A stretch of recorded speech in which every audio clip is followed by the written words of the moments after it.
Jack Drummond woke with a start. He heard his cuckoo clock telling him it was midnight, and the grandfather clock downstairs with its sonorous chimes confirmed midnight. Jack had an uncomfortable feeling that he was wanted elsewhere, and the feeling was not to be denied. He dressed hurriedly, finally putting on his new running shoes that he'd been given on his 13th birthday a few days ago. Jack felt hungry, and sneaking downstairs to the kitchen, he looked around for some food to take with him on what was obviously to be an expedition. The pantry showed him plenty of raw food, such as eggs, sausages and bacon, but the only edible thing he could take with him was a large piece of cheese sitting on its marble slab. Jack took the cheese, together with a hunk of bread, put them in a brown paper bag, and slipped out of the back door silently. It was a beautiful summer's night, with the moon changing the grass lawn from green to milky white. A moth fluttered in his face, and several bats whizzed by. As he approached the road, his old friend, the owl, was hooting on the station, in the elm tree across the road. Jack ran to the field as fast as he could in the sheer joy of running. Apart from the gentle rustling of the trees in the summer breeze, there was no sound except for the howling of the old dog at Gage's farm a mile off.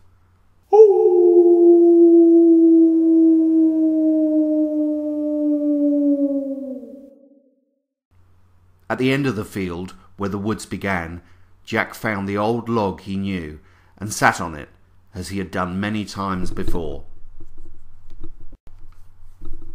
Whilst he sat getting his breath back, Jack began to muse on his life so far and the people that he knew. For instance, there was his Uncle Charles and Aunt Daphne, who, when they visited, were always full of good cheer.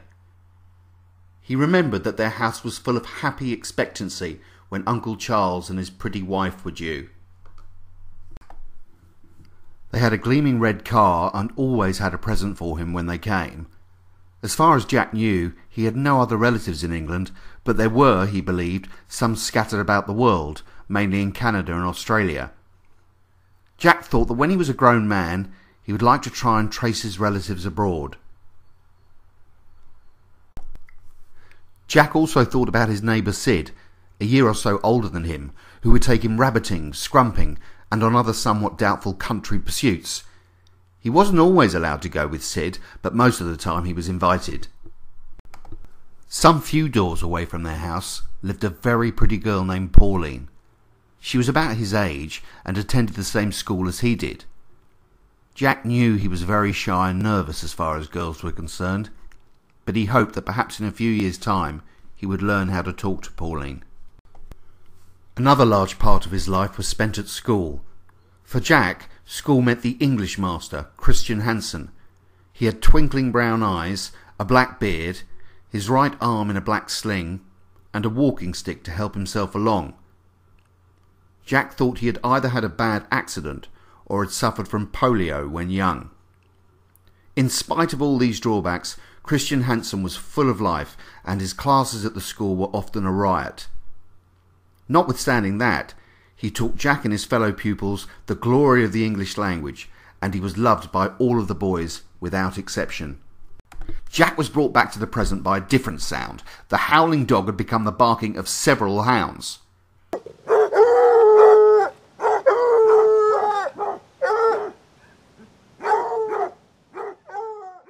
Jack thought that surely they couldn't be after him, but who else was out in the woods at this time of night? Jack got up and ran into the woods, and as he sped along he remembered that water would put hounds off his scent. He also recalled that a river ran on the other side of the wood, and that his father's dinghy was moored there in a secluded inlet. He knew the spot where the boat was moored exactly, and in a few minutes he had found it. Untying the rope, he clambered in and managed to push himself off of the bank out into the centre of the river. The gentle current carried him along, and he lay down under a tarpaulin, safe from the hounds, and after a while fell asleep.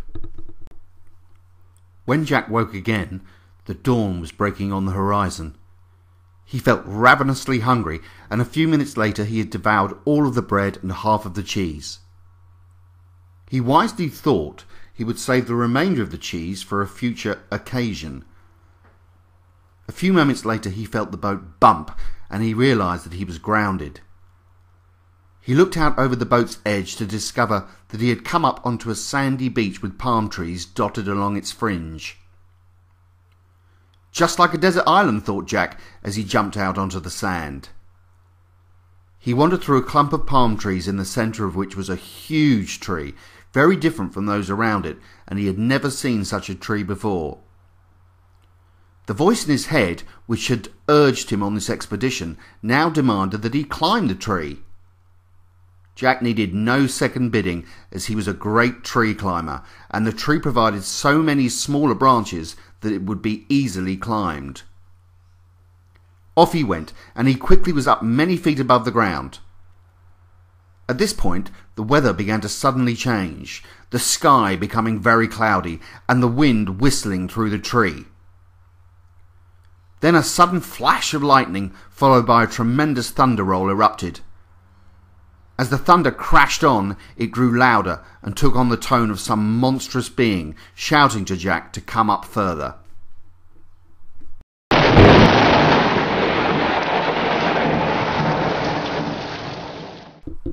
Jack was so frightened by the sudden turn of events that he lost his grip and fell out of the tree with a crash. Feeling dizzy and much the worse for wear, Jack suddenly heard a different sound, but one that was welcoming.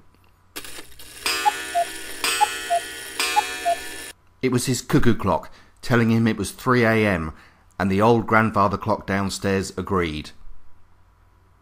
Jack realised that he was in his own bedroom and that he must have fallen out of bed. As he attempted to climb back into his nice, warm, feathery nest, something fell from the bed onto his feet. Jack felt down and discovered, yes, you've guessed it, a brown paper bag with a piece of cheese in it. And the moral of this story is, don't eat cheese before bedtime.